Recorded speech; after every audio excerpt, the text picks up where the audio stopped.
នៅក្បែរគ្នាតែពេលនេះព្រួលប្រែកំព្រានៅតែម្នាក់ឯងស្នេហ៍ធ្លាប់តែសើចប្រឡែងតែពេលនេះចង់បែកព្រោះគ្មានរូបពងជាកំហុសបងដែលមិនខ្វល់ពីអូនតែពេលនេះទើបដឹងខ្លួនចង់ឲ្យអូនត្រឡប់វិញតើអាចទេវិលដាំស្នេហ៍ជាថ្មីបងនឹងកែប្រែໄວៗធ្លាប់ធ្វើខំដាក់ថ្លៃសន្យានឹងរូបស្រីមិនធ្វើឲ្យទឹកភ្នែកទៀតទេ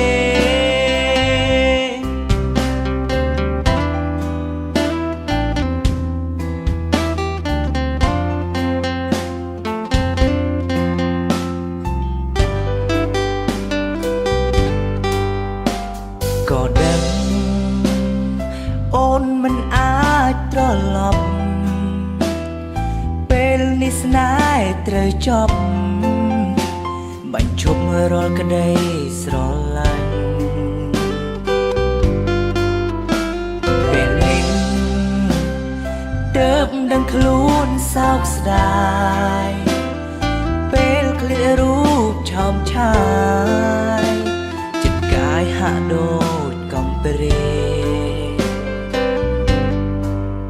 ជាកំហុសបងដែលមិនខ្វល់ពីអូន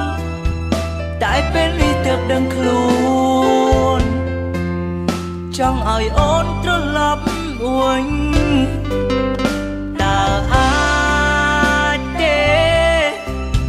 វិលដាំស្នេហ៍ជាថ្មីបងនឹងកែប្រែไวៗធ្លាប់ធ្វើខំដាក់ថ្លៃសន្យានឹងរូបស្រីមិនធ្វើឲ្យទឹកភ្នែកទៀតទេដែលមិនខ្វល់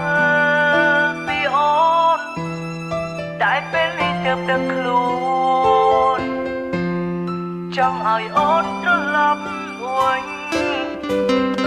តើអាចទេវិលដាំស្នេ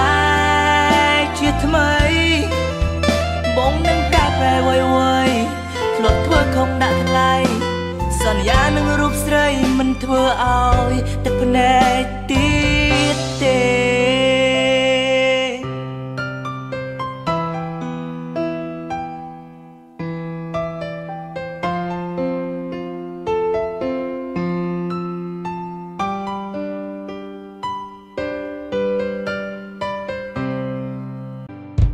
បង